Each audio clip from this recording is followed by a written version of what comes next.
அஸ்ஸலாமு அலைக்கும் வரஹ்மத்துல்லாஹி வபரகாத்துஹு. அன்புக்குரிய சகோதர சகோதரிகளே, நம்ம எல்லாத்துக்கும் தெரியும் முதல் ஹலீஃபா யாருங்க? இஸ்லாமிய முதல் ஹலீஃபா ஹஸரத் சையதுனா அபூபக்கர் சித்திக் ரலியல்லாஹு அன்ஹு. யார் இந்த அபூபக்கர் சித்திக் ரலியல்லாஹு அன்ஹு? ரசூலுல்லாஹ்வினுடைய நெருங்கிய தோழர், நண்பர். கார் சாஹிபுன் ஃபில் கார், குகையிலும் நபிகளோடு துணைக்கு இருந்தவர். அல்லாஹ் அவர்களினுடைய வாழ்க்கை மொத்தத்தையும் சேர்த்தே வைத்தான். வாழ்ந்து அவர்கள் மறைந்ததற்கு பிறகும் அல்லாஹ் சேர்த்தே வைத்து விட்டான். அளவு கடந்த அன்பு கொண்டவர் அபூபக்கர் சித்திக் ரலியல்லாஹு அன்ஹு முஹம்மது நபி ஸல்லல்லாஹு அலைஹி வஸல்லம் அவர்கள் மீது. அந்த அபூபக்கர் நாயகம் டெய்லி காலையிலையும் சாயங்காலமும் மூணு தடவை ஓதுன ஒரு அற்புதமான ஒரு துஆவை நாம் இந்த காணொளியிலே இன்றைக்கு பார்க்க இருக்கிறோம். முழுமையாக பாருங்கள். அதனால் கிடைக்கக்கூடிய பலன், அதை ஓதுவதனால் கிடைக்கக்கூடிய சிறப்பு என்ன என்பதை நாம் இதை முழுமையாக பார்த்து முடிக்கிற பொழுது உள்வாங்கிக் கொள்வோம். அன்பான சகோதரர்களே, ஹஸரத் அபூபக்கர் ரலியல்லாஹுனுடைய மகனார் அப்துர் ரஹ்மான் பின் அபீ பக்ரா ரலியல்லாஹு அன்ஹு அவங்க டெய்லி தன்னுடைய அப்பாவை வாட்ச் பண்ணிட்டே இருக்காங்க. அபூபக்கர் ரலியல்லாஹு வாட்ச் பண்ணிட்டே இருக்காங்க. என்ன செய்கிறாங்கன்னா, காலையில் ஃபஜருக்கு பின்னாடி ஒரு சில கலிமாக்களை சொல்கிறாங்க. 3 டைம்ஸ் சொல்கிறாங்க. அதே மாதிரி சாயங்காலம் அசர் தொழுகைக்கு பின்னாடியும் அதே கலிமாக்கள் 3 தடவை சொல்கிறாங்க. ஒரு நாள் கூட மிஸ் பண்ணுறதில்ல. பெர்ஃபெக்டாக டெய்லி அதை ஃபாலோ பண்ணிட்டே இருக்கிறாங்க. அதாவது செய்கிறதிலேயே சிறந்த செயல் என்ன தெரியுங்களா? ஒரு விஷயத்தை கண்டினியூவாக ஃபாலோ பண்ணுறது, தொடர்ச்சியாக விடுபடாமல் அதை பின்பற்றி இருக்கிறது, அதுதான் ரொம்ப பெரிய விஷயம் இல்லையா? நம்ம ஒரு நாள் செய்வோம் அல்லது 10 நாள் செய்வோம், அதற்கடுத்து விட்டுட்டோம்னா அதை மறுபடியும் எடுக்கிறதுக்கு 10 மாதம் ஆயிரும். இல்லை, இனிமேல் கரெக்டாக இதை ஃபாலோ பண்ணிடணும், ஒரு நாள் கூட விடக்கூடாது அப்படின்னு வைராக்கியம் வச்சு தான் சில விஷயங்களை செய்வோம். வாக்கிங் போயிடணும்னு நினைப்போம் இல்லையா? உணவில் கட்டுப்பாடாக இருக்குன்னு நினைப்போம். சர்க்கரை எண்ணெய் தொடவே கூடாதுன்னு நினைப்போம். எண்ணெயில் பொரிச்ச ஐட்டத்தை இத்தோடு முழுக்கு போட்டுறணும், கையே வைக்கக்கூடாதுன்னு நினைப்போம். இந்த நினைப்பெல்லாம் எல்லாம் ஒரு வாரத்துக்கு தான். அது போன பின்னாடி ஆட்டோமேட்டிக்காக எல்லாம் பழைய பழசுக்கு வந்துடும். என்ன விஷயமானாலும், இபாதத்தாகட்டும் அல்லது நம்முடைய உடல் சார்ந்த விஷயங்களாகட்டும், நம்முடைய வாழ்க்கை சார்ந்த விஷயங்களாகட்டும், குடும்பம் சார்ந்த விஷயங்களாகட்டும், கண்டினியூவாக ஃபாலோ பண்ணும்பொழுது அதற்கு ஒரு தனி பரக்கத்து இருக்குது.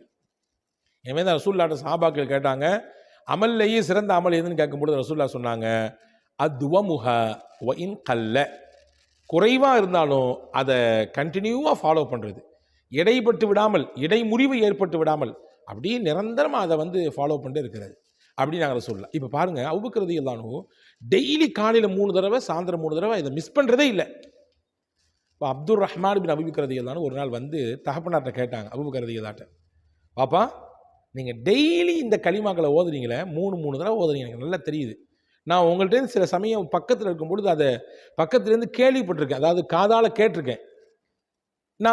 நான் உங்களை ரொம்ப நாள் வாட்ச் பண்ணிட்டு இருக்கேன், ஒரு நாள் கூட மிஸ் பண்ணுற மாதிரி தெரியல. அது என்ன களிமா சொல்லுங்கள் எனக்கு ஃபஸ்ட்டு.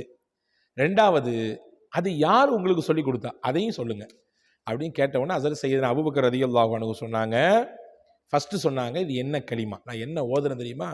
அல்லாஹும்ம ஆஃபினி ஃபீ பதனி, யா அல்லாஹ் என்னுடைய உடலுக்கு நீ ஆரோக்கியத்தை தருவாயாக. அல்லாஹும்ம ஆஃபினி ஃபீ சம்இ, யா அல்லாஹ் என்னுடைய செவி புலனுக்கு நீ பாதுகாப்பை தருவாயாக, ஆரோக்கியத்தை தருவாயாக. அல்லாஹும்ம ஆஃபினி ஃபீ பஸரி, யா அல்லாஹ் என் பார்வைக்கு நீ பாதுகாப்பை தருவாயாக, ஆரோக்கியத்தை தருவாயாக. இதில் எதிலையுமே கோளாறு ஏற்பட்டாமல் நீ பாதுகாத்துரு. லா இலாஹ இல்லா அன்த, உன்னை தவிர இலாஹ் கடவுள் என்பவன் யாரும் கிடையாது. இதுதான் ஹஸரத் அபூபக்கர் ரலியல்லாஹு அன்ஹு அவர்கள் ஓதிய துவா. பொருளோடு இந்த துவாவை சொல்லிவிட்டேன். ரொம்ப சுருக்கமான, ரொம்ப ஷார்ட்டான துவா தான். அல்லாஹும்ம ஆஃபினி ஃபீ பதனி, அல்லாஹும்ம ஆஃபினி ஃபீ சம்இ, அல்லாஹும்ம ஆஃபினி ஃபீ பஸரி, லா இலாஹ இல்லா அன்த. 4 வாக்கியங்கள் தான். இதை தான் நான் டெய்லி 3 தடவை ஓதுறேன். அப்படியா, இதான் ஓதுறீங்களா? ஓகே, சரி. இது யார் சொல்லி கொடுத்தது? அப்போ சையதுனா அபூபக்கர் சித்திக் ரலியல்லாஹு அன்ஹு சொன்னாங்க, இது என் பெருமானார் ஸல்லல்லாஹு அலைஹி வஸல்லம் எனக்கு கற்றுக் கொடுத்தது. ரசூலுல்லாஹ் இதை டெய்லி ஓதி நான் பார்த்துருக்கேன்.